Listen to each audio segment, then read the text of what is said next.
small Kansas town, there was a girl by the name of Shawnee Jenkins. Shawnee was 8, and like most 8-year-olds, went to school, hated homework, and loved nothing more than a root beer float from the corner store. With 2 eyes, 2 arms, and 2 legs she got tangled in her jump rope all the time, she looked like most 8-year-olds too. In fact, nothing about Shawnee stood out at all, except that she lived on a haunted farm. Oh, the Jenkins farm wasn't really haunted, but it was certainly the kind of place your mother told you not to play around. Something about it just wasn't right. Of course, there was no electricity, no running water, no sign of life whatsoever but plenty of cobwebs, and all around it for acres lay the dried-up remains of a long-dead wheat field. There were rumors of screaming coming from the property at night, but most folks just laughed those off as tall tales told by little kids. Shawnee didn't have any friends, but that was fine by her. She had her parents to look after. What happened to them happened so long ago that she barely remembered what it was exactly. She just remembered Mama waking her up one night and carrying her down to the cellar where she left her and told her to keep quiet. She remembered that Mama sounded scared, and it scared her too. Then there were those awful sounds going on up above, Mama and Daddy yelling, and some things that were most certainly not Mama and Daddy. She didn't remember much else, really, just that everything was different after that. Mama stopped getting up in the morning to make eggs and biscuits. Daddy didn't go out to check on the crops. They slept all day and only got up at night. Often they disappeared for hours at a time and came back just before dawn, their mouths all stained red and dripping. They said they were hungry was all, and that she'd understand one day. But little by little they talked less and less. Their teeth got long and sharp, their eyes big and black. And it was when Mama stopped singing her to sleep at night that Shawnee knew they weren't ever going to get better. That was years ago. Now they didn't talk at all. They just hissed like angry possums and kept to the shadows. It was like they weren't even people anymore, just animals in Mama and Daddy's skin. But they were still her parents, even if they smelled like rotten meat. So Shawnee went about her days as normally as an 8-year-old can. She went to school, did her homework, brought home her progress reports all decorated with foil stars and smiley faces, even though Daddy didn't seem to understand what they were anymore. Shawnee earned a little money from her paper route, and when she had a little left over after the groceries, she'd treat herself to a root beer float. Mr. Johnson would tell her to say hey to her folks for him, and she would, even though they just blinked at her and crawled up the walls. There were days it was harder to pretend, though. It just hurt. When Shawnee saw the other children with their parents in the park or at school, it hurt so much she thought her heart would stop. It was those times she'd lie down on the cold concrete slab over Mama's sleeping hole and imagine Mama was holding her and singing her favorite song, the one about the Mockingbird. And she'd feel better. Then she'd get back up, clean up the blood her parents left behind the night before, and hope she'd fall asleep before they went out for their dinner.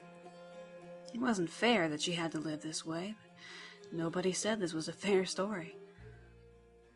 Some boys from the next town over had heard about the haunted Jenkins farm, and after they got all liquored up and wild, they rode over on their bikes that roared like mountain lions, and they made up their minds to torch the place.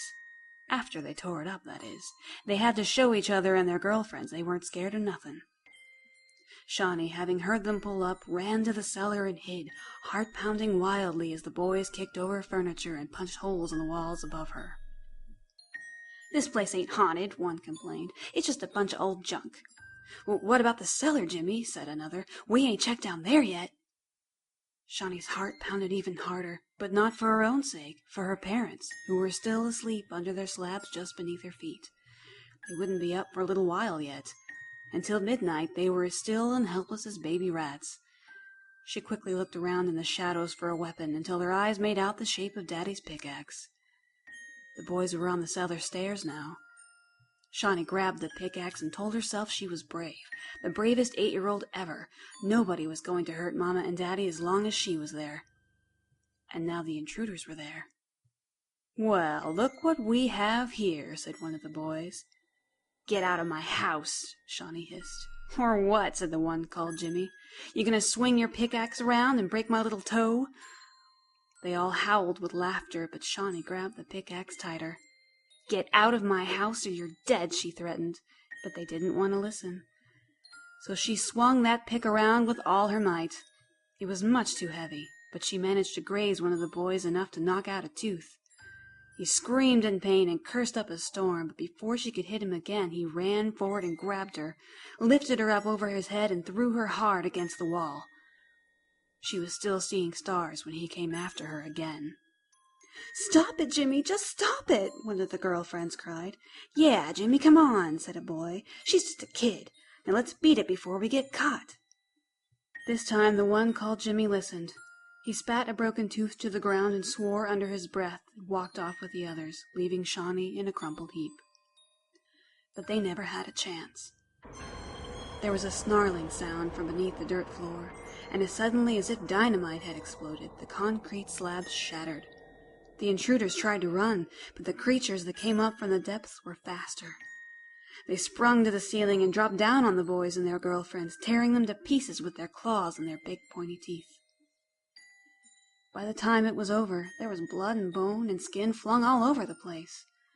As Shawnee struggled to breathe through the pain in her lungs, all she could think was, "How am I going to clean all this up before school tomorrow?" But now it was getting hard to see. The edges of things were black and fuzzy. The pain was going away, but she couldn't feel her fingers anymore. She tasted blood in her mouth. Mama and Daddy crept over to her and stood there watching for a while. They stayed like that for hours, not saying a word, not making a move. They didn't even touch the bodies they'd ripped apart so savagely. Shawnee guessed they just weren't hungry this time, but she didn't mind. Everything was getting blurry now, and it was nice just to feel them with her. Somewhere in her head, she heard Mama singing the Mockingbird song. Shawnee smiled weakly and let the calm wash over her. She thought maybe Mama kissed her goodnight, but she couldn't be sure. Eventually, her parents left her side. It was morning now, and Shawnee was afraid for a moment, but something inside her told her it was going to be all right. She faintly saw Mama and Daddy's dark shapes disappear as they ascended the cellar stairs and walked out of the house into the daylight. That was the last thing Shawnee Jenkins saw, the last thing she knew.